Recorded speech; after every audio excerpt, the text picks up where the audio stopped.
Using Bard, ChatGPT, and it's a site of virtual numpad. They're all like it says. Make a virtual numpad for laptops that they don't have pads on their own keyboard. And let's see.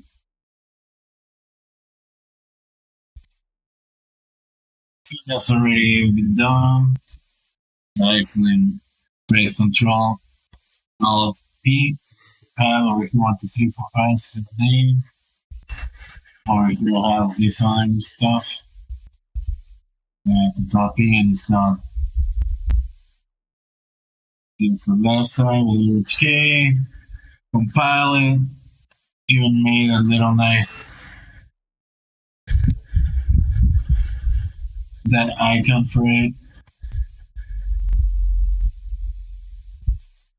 I want to distribute it. Oh,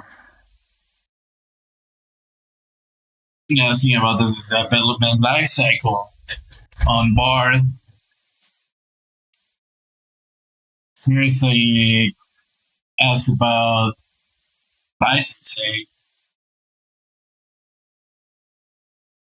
digital signatures, license key, time links. I got one recently for HFS Plus viewer, reader.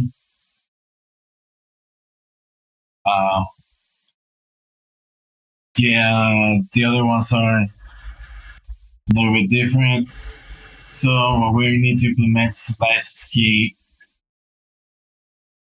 Therefore, it's not massively distributed. For if you sell it to a fund people for $14.99, then they can try to attempt to sell it. And then how do you enforce it? Something to have the mechanism first rather than later. It's after. And it's not particularly bad to do so, depending on your experience. However, it's a relatively straightforward process that can be completed in a few hours or less. Alright, so the basic steps are generate a set of license keys. I guess it should be this software product license keys. Still casting here showing software product license keys. Anyhow, generate a set of license keys. You can use a random number generator or a hashing algorithm to generate these keys. Store these license keys in a database or other secure location. Automatons. Write code into your .x file to check for valid license key before allowing the software to run. So therefore, you're gonna need a specific query sent to the server that is hosting the license validator. And hey, do you have a service like that? 24 hours. Let's see. Another one. Let's go to ChatGPT. You can just average. Let's put Google Cloud basic server for license auth.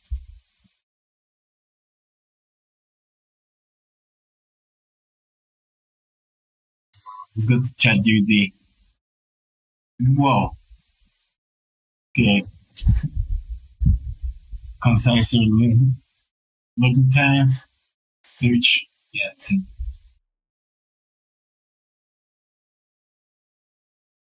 Oh.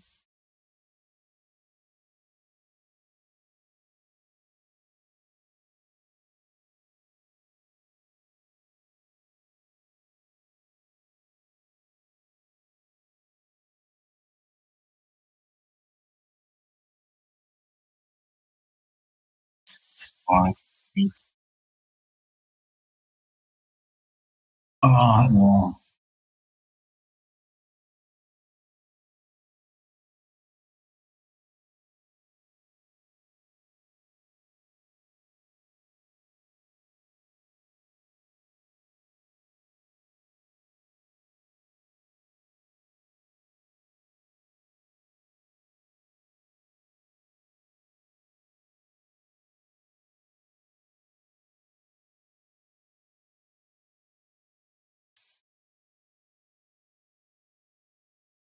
You calculate what micro more or less you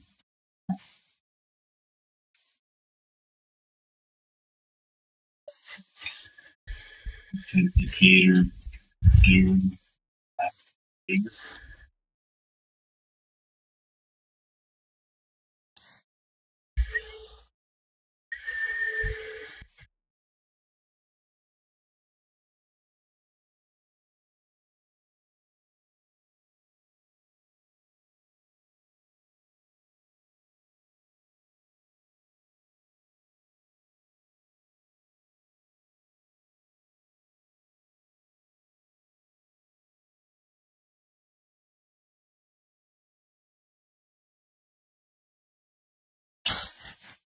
I was thinking you could do your machine, you could get your own server authenticator. I guess not just as ChatGPT is part of what it thinks about it. But do you think thinking wants to machine and one uses most day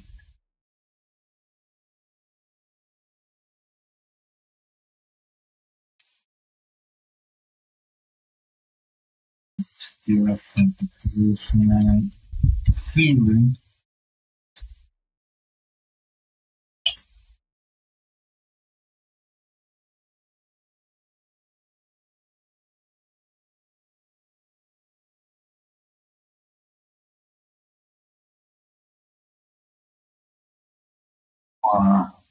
or yet load balancing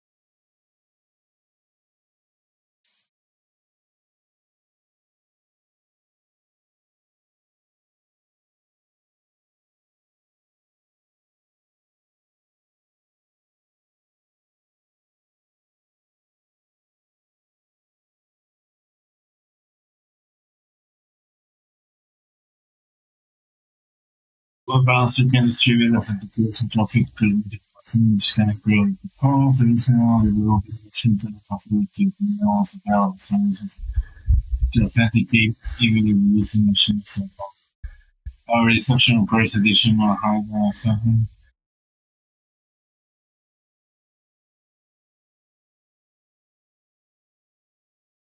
Okay.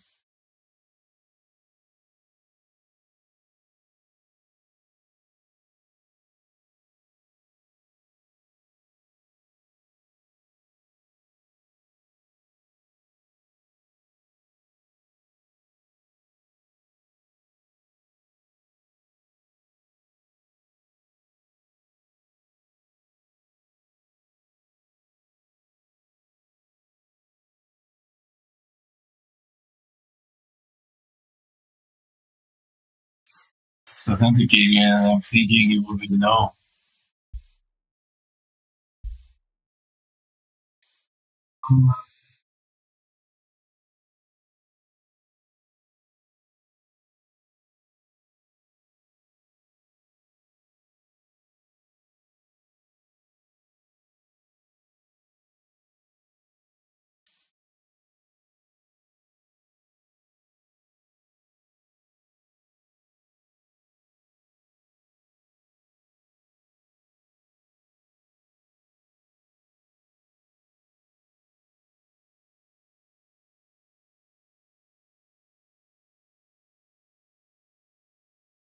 There was something about the different kind of licenses also people count. Well, take a look at that.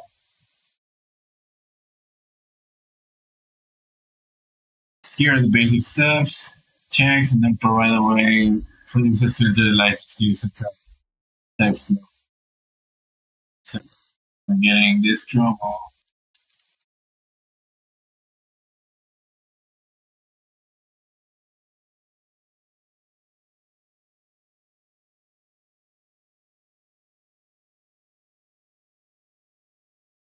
What? So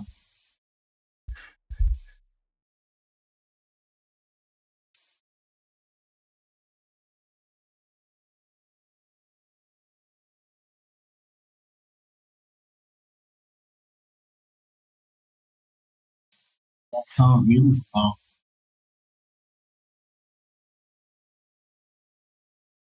Really keep that up.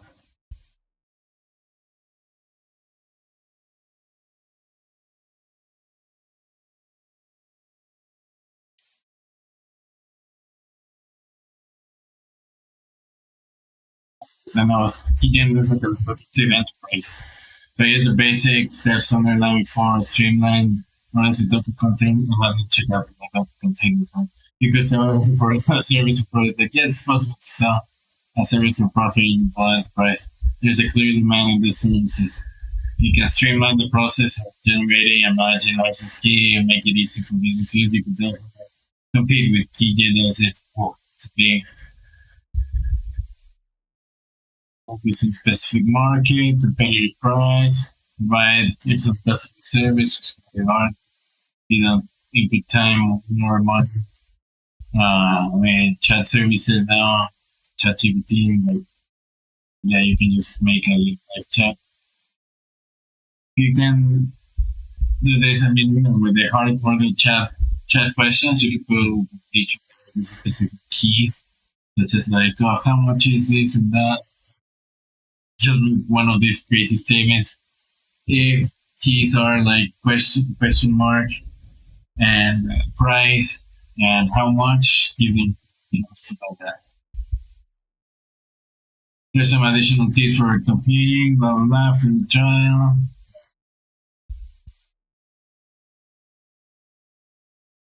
Talking about licenses, time clocks. I need an external authentication server. Some of the benefits of using an external authentication server, we can help with privacy because servers can verify the validity of the license key, prevent unauthorized user information in software, and help to manage licenses too, because the server can track which user have licenses and when to expire. You can help provide support this because server can provide information about the software and about how to use it. There are some drawbacks. It's expensive to set up and maintain in time and money. Yeah. Check out the problems. It can be a single point of failure if server goes down, should not be able to access. So, right.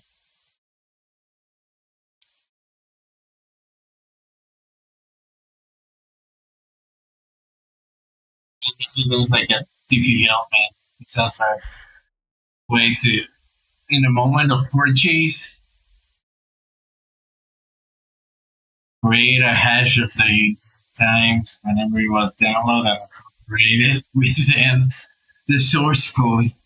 So whenever it compiles within the computer of the user, since it's already within the source code runtime, then that specific what's this cryptographic license hash is also going to be given to the user just another time and that's only. Oh, but with that, just that one same key, it can be used again. Yeah, it's a big difficult question of again chicken. Anyhow, overall, whether or not to use a external authentication service, a decision should be made on a case-by-case basis, and it's important to weigh the benefits and drawbacks before making a decision. The case for the virtual notepad product, likely license, will require external authentication server. This is because the product is likely to be used by businesses, organizations, and are more likely to use it by business and organizations. And business and organizations are likely to use external authentication service to protect themselves. The theory is weird. Here are some other ways that licenses can be implemented. This is interesting part I found. Centralized licensing. This is where all licenses are managed by the central server. Most common type of licensing. Decentralized licensing. This is where licenses are managed by the fucking, what is it, blockchain. I'm not sure about that. I mean, it transfers the cost towards like the usage of blockchain.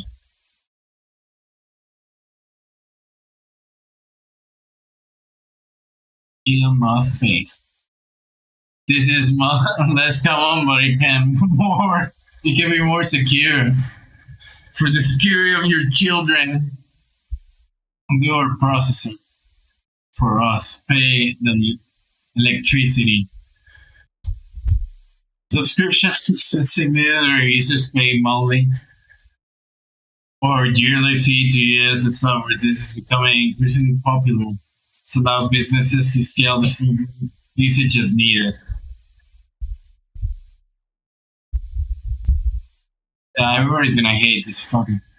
I mean, ever since that's how I learned of all open source was Adobe. Yeah, game, freaking Curata or something. Curata. Ink, something. Inkscape. That's the way to go. Harder. After I transfer back to freaking. I call this Windows. Per use licensing. What the hell is this like post-apocalyptic machine? This is where users pay a fee each time they use the software. Yo, I want to see who implements this.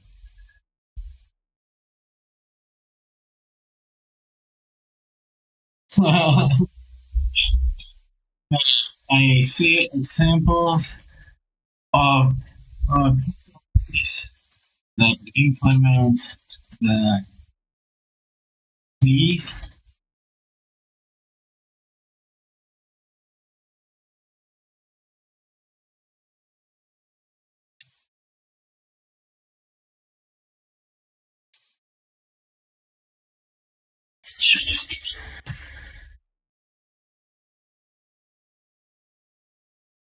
I mean, isn't that a simple subscription model, which they also kind of rip you off more? Um, because you end up at the end of the month, or and even if they will have at the end of the week, even the day you wish, like airlines, whenever you buy Wi-Fi or stuff like that, you know what I'm saying? I mean, for that AWS, per request, per time, per hour,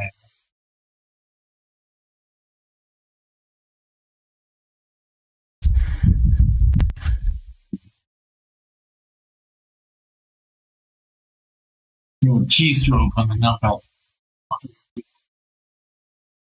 I want a lifetime license.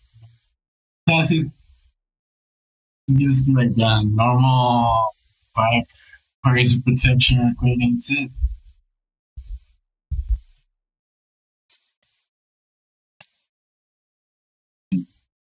if pirate you random numbers and random emojis.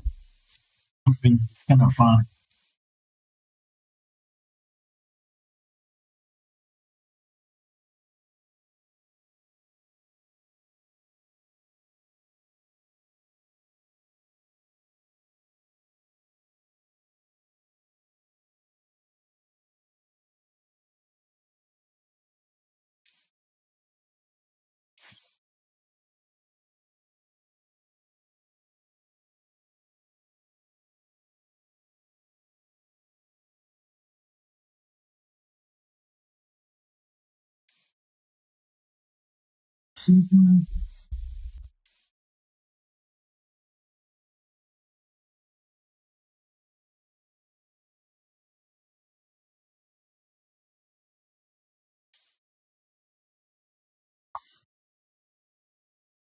Oh, great.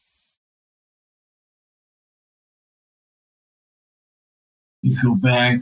Previous licensing. Use crazy. Oh yeah. If I wanted to use, just say, copyright protection,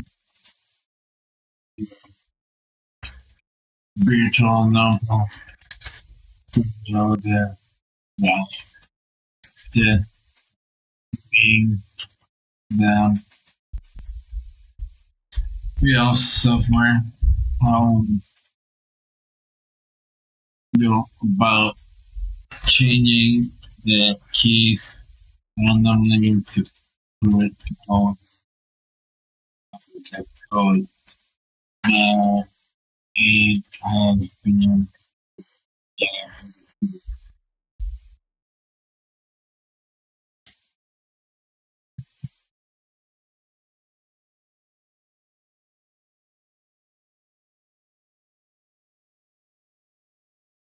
like when we press finish there.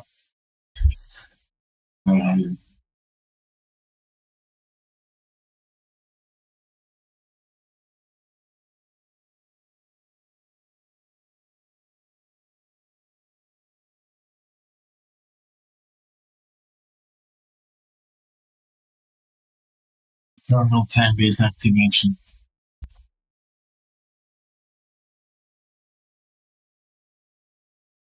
So this will be a watermark,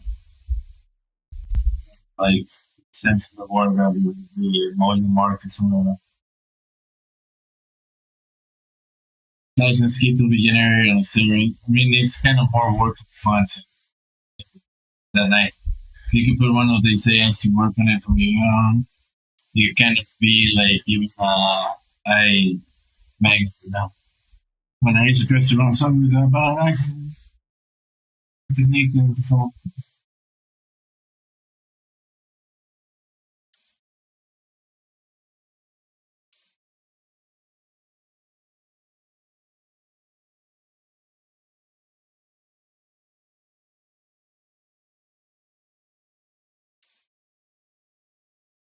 tips.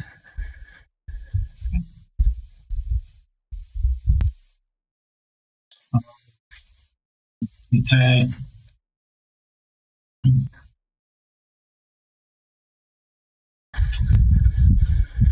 against policy.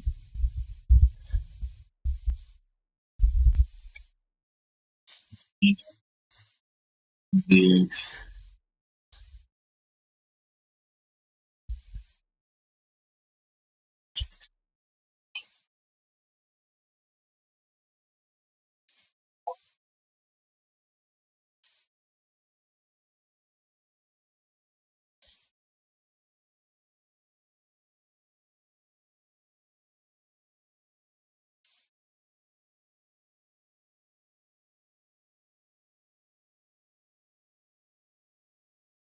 Oh, come on! Just because I put that X? Okay, bro. I might need to restart the freaking whenever AI starts being fed like this. Let's see. How would you protect against reverse engineering of the executable of that executable would listing mean the procedures? With those procedures, procedure, please. Oh, thank you. Sure, here are some ways to protect against reverse engineering of an executor. Obfuscation. This makes the code more difficult to understand by renaming variable functions to other identifiers. Searching meaningless code and packing them right here. This involves compressing the code and data in an executable file, making it more difficult to disassemble. Code signing. This involves digitally signing the executable file with a trusted certificate that can deter attackers from reverse engineering.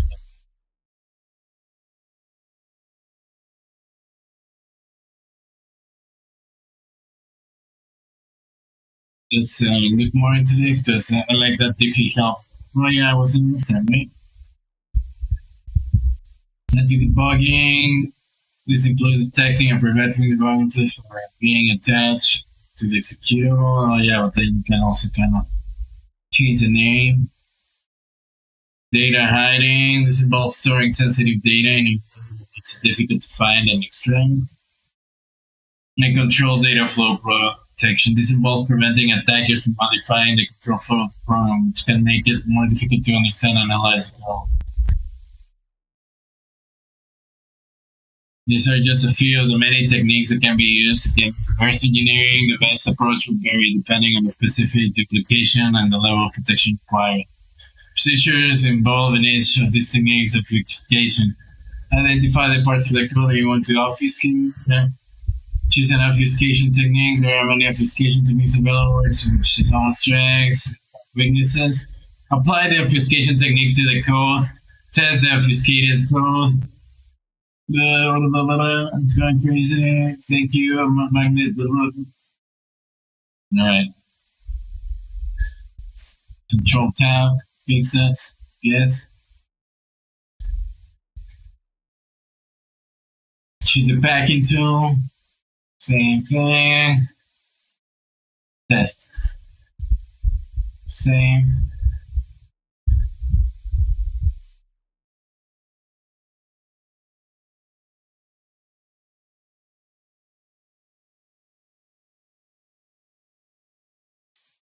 In addition to the techniques mentioned above, there are other things you can do to protect your code from reverse engineering, such as using a secure development lifecycle, avoiding security vulnerabilities in your code, keeping your code up to date with the latest security patches, educating your users about security risks.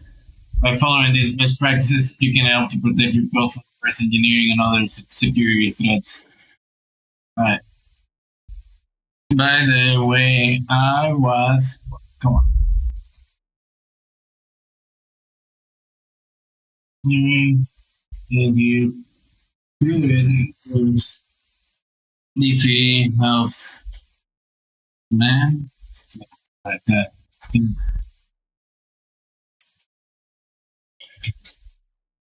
Photography to do more or less download that content the graphic key and is both implemented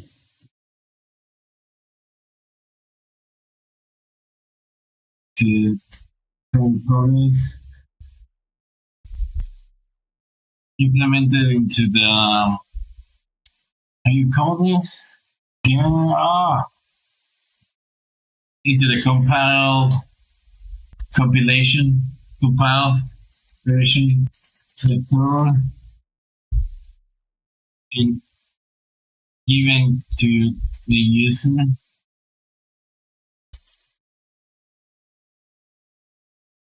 Indicate yet there needs to be protection for them that code not to be used. That code flash have cache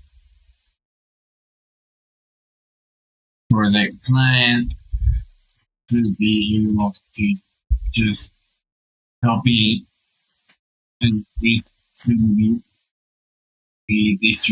distribute himself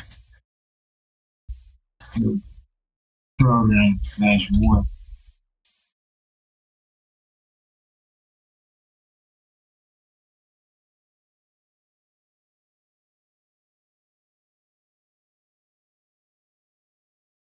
Yes, you can use diffie help to generate runtime cryptographic key that is well implemented into the compiled version of the code and given to the user. This can be done following the following steps.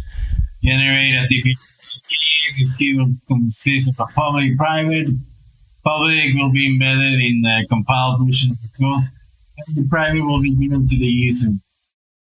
When the user runs the code, they will use a private key to generate a shared secret key. This shared secret key will be used to encrypt and decrypt data between the user and the code. To protect against the user from reusing the code or hash, you can use a few different techniques. One technique is to use a one-time path. One-time path is a cryptographic system that uses a random key that is only usable once, and nonce number only used once. This makes it impossible to decrypt the cipher text without knowing the key. Another technique is to use a nonce. Isn't that number only used once? Well, I guess that the number only used nonce is does not necessarily is valid, you know. When the user generates a shared secret key, they can also generate a nonce. The nonce will be included in the ciphertext and it will be used to authenticate the user. By using these techniques, you can make it more difficult for a user to reuse the code or hash. It will help you to protect your intellectual property. Here are some additional things to consider using diffie help and cryptography for runtime key generation. The size of the key pair, the larger the key size, the more secure. Secret key, okay. 56, 529, something like that. Diffie Hellman, there are different types of Diffie Hellman, some more secure than others. The security of the communication channel. The bill, yeah.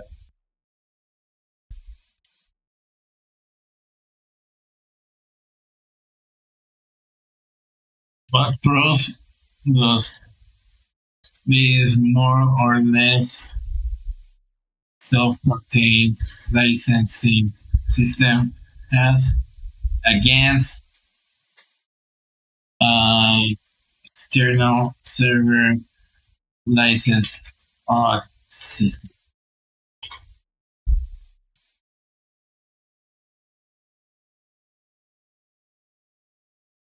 I wanted to ask if you can actually just translate some pages from Editor X into normal, that is called HTML3, CSS3.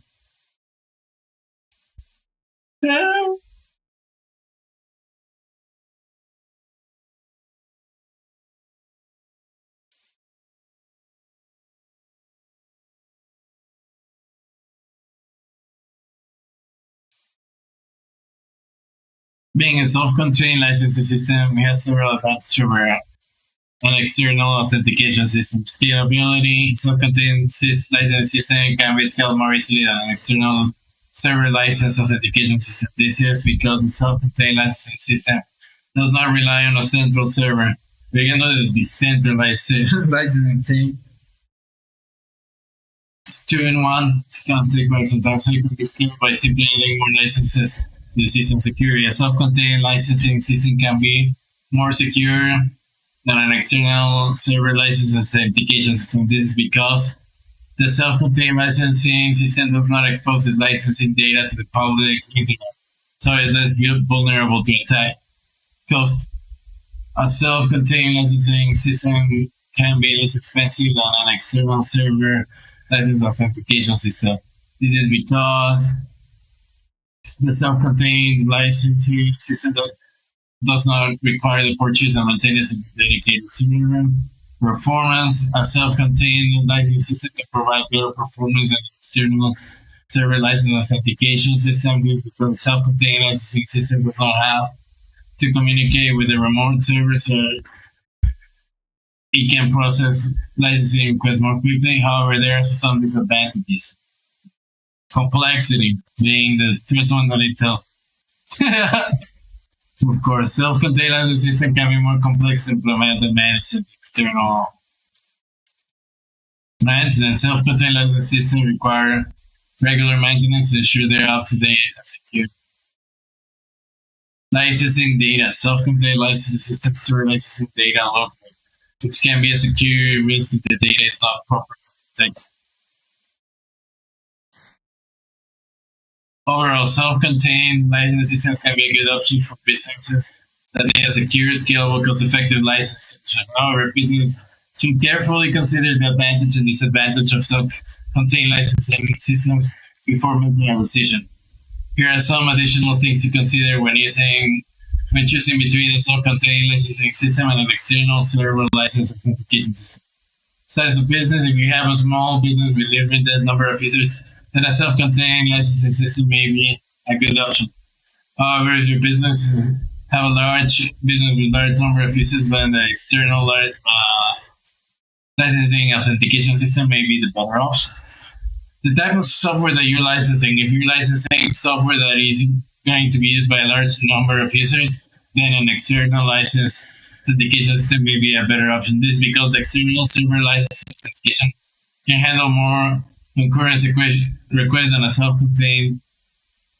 But didn't make sense. The other one is scalable due to the main fact that then each one is using the process. You know what I'm saying? Budget self-contained license system can be less expensive.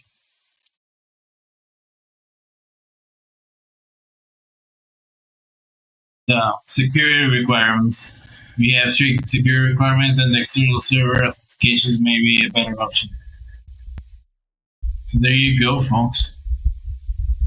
Starting to look like self-contained is more possible for nowadays day and age. So it's the pricing we're in. It's exemplary.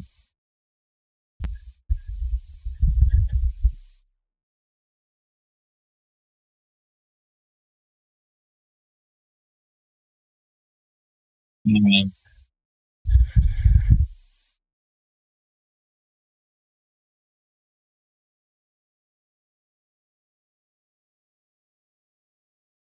Yeah, most definitely.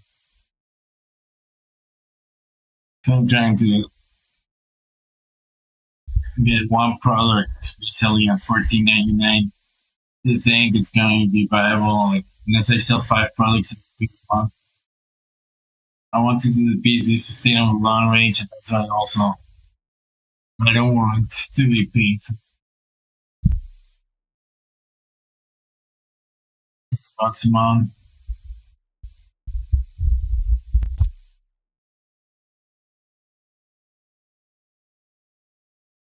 It's just for that I just put it on the freaking readme. And the thing is the distribution. I was thinking of using the Windows Store, but yeah, I mean, I was raised whenever app stores were a thing of the day, so you go Google for the application that you want. That was even before. We had to go, I guess, to blogs, different things to find articles. Anyway, what is the thing? Thing learning.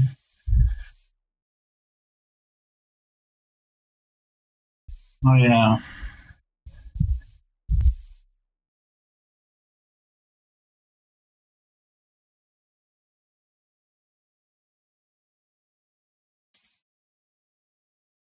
Just print. Let's see.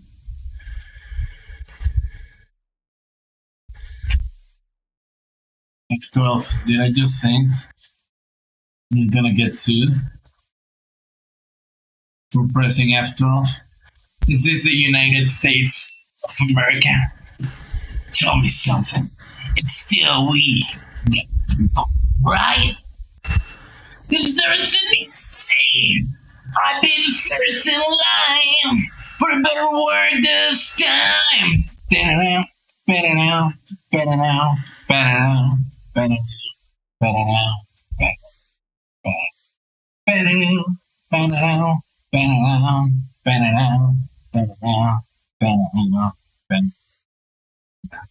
now. Oh yeah, better now, better now, Actually eating some chips. Here, here, here, here, here, here.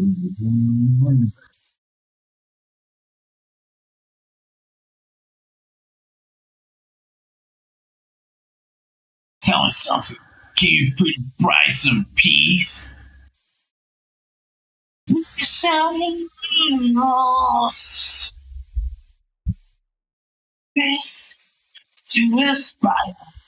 Sales. And who's buying? Sales. Who's sales? Who's buying? Well. Be a big source to be. Copy paste is still quite a headache.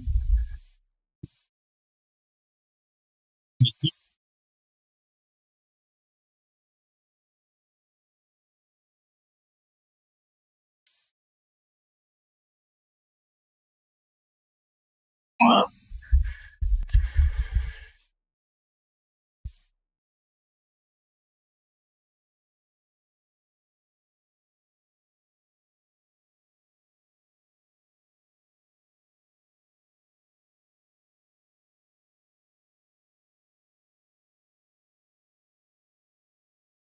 that'd be great.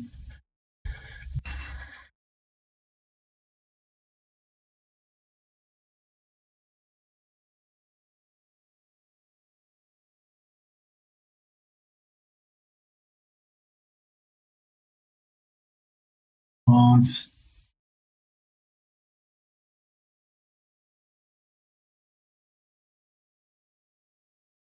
This sounds something crazy.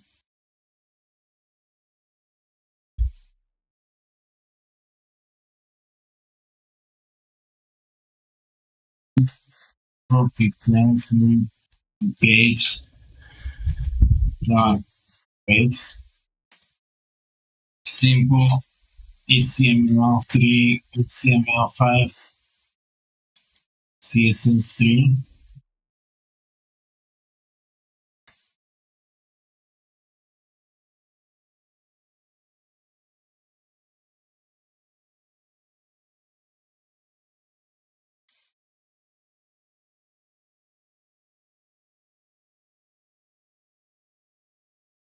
Right download the code. Save pages.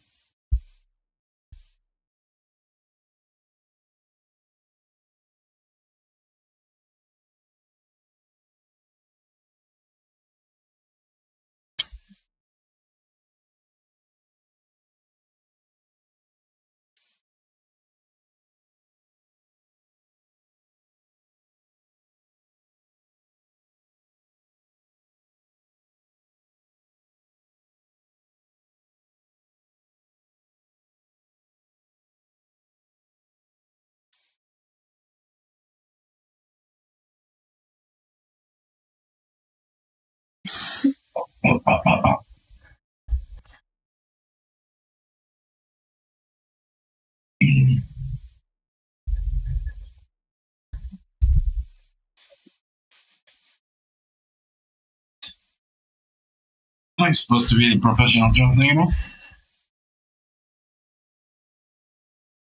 I'm the professional translator. Let's see.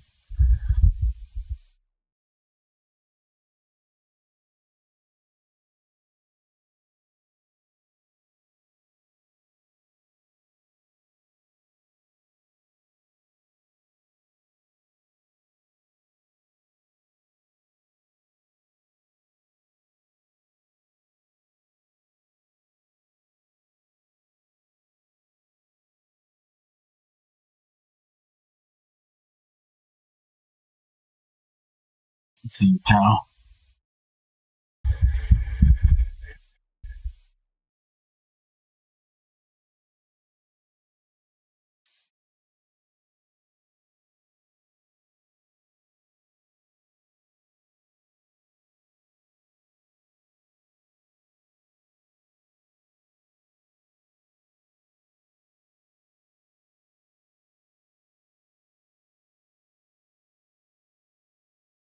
I saw in one video how one person kind of just did JavaScript that the actual AI itself generated to the local page interpretation. You will be like, what the hell are you doing?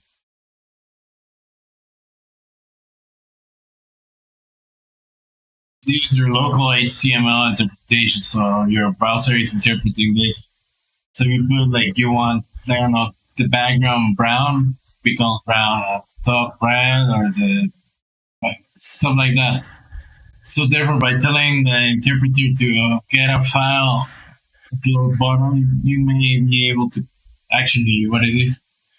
Put a file load that then it gets interpreted just as text within the bar, or within the AI that you're using. Let's see.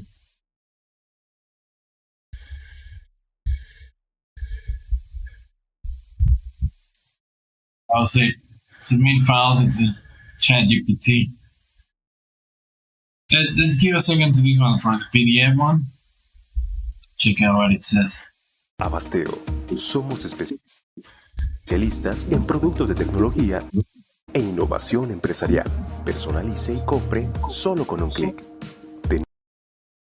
Hey everybody, in this video tutorial I'm gonna show you how to upload a PDF document to Google Bard, then use Google Bard to summarize that PDF, ask questions about the content of that PDF and more. Right, so as you might know, in ChatGPT now you can use plugins to be able to upload PDF documents directly to ChatGPT and have a conversation with those PDF documents. However, plugins currently are only available for Plus subscribers, and this is one of the benefits of Google Bard over ChatGPT, that now you can use Google Bard to upload PDF documents to Bard and have a conversation with those PDF documents. So let's see how to do it and what you can do with this. Right, so first, before you would upload the document, you have to open up a PDF document, and one of the limitations currently, but this is also true for ChatGPT, is that you cannot upload a document and then Google Bard will be able to read that PDF document. So what we have to do is open up a PDF document, and the example I'm going to use is the PDF document about Bitcoin, the official white paper written by Satoshi Nakamoto. So as you can see here and read here, this is a quite technical paper with some mathematical formulas. So if we want to upload this PDF document, all we have to do is get the URL of this PDF document, then go back to Google Bard, and we don't even have to add in the prompt that we want to upload this PDF. We can right away ask a question about this PDF. So let's say, give us a short summary of the PDF document I have just uploaded. So this is the prompt I have added. Give me a short summary of the PDF document I have just added here, and then all you have to do is paste the URL of the document you want to use. And as you can see, this is the URL of the Bitcoin white paper document. Yeah, but then mine starts getting freaking stuck as I guess because it says that IO. Look what happens when I write break.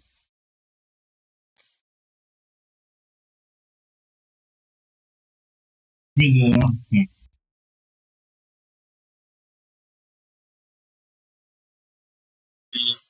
Just summarize the contents of periods. Hello.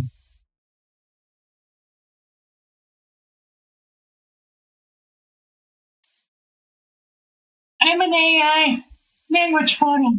I couldn't do that. I'm like 2G side HTTPS. See. You summarize contents of the website. Double quotation marks. If I put dot dot,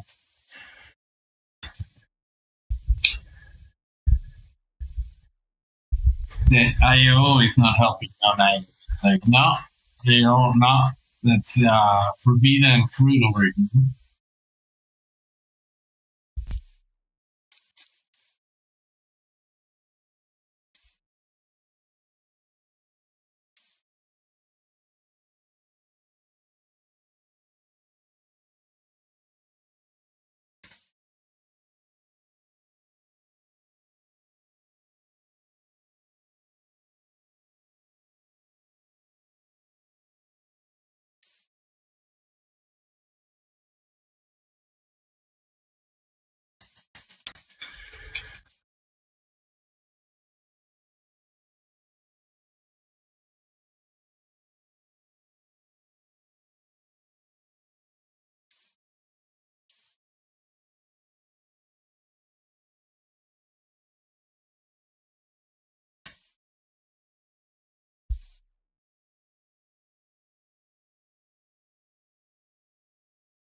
See,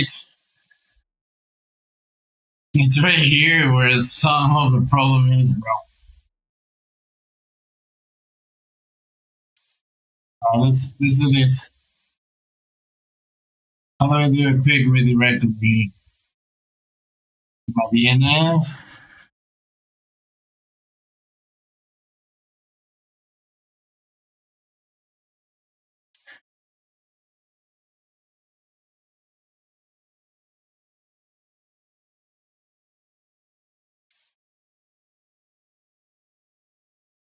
Let's see, how do I make a redirect?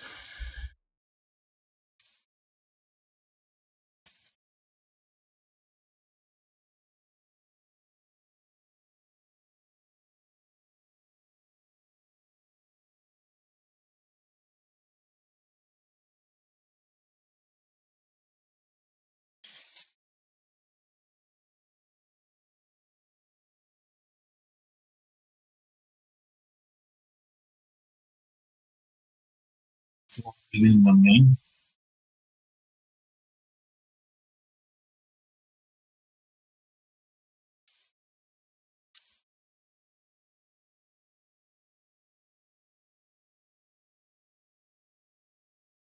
It's for other stuff.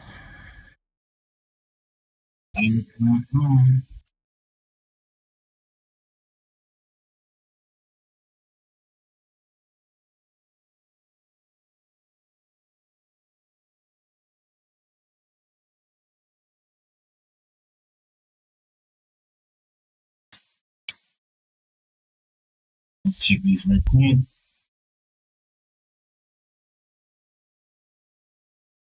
If I paid for this $12. Oh my god, to 48 hours for that.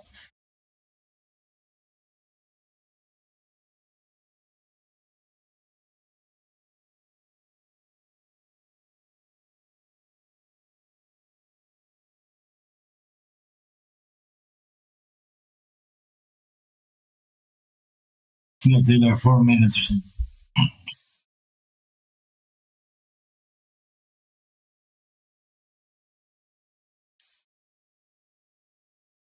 This first space agreement is gonna be quite some stuff.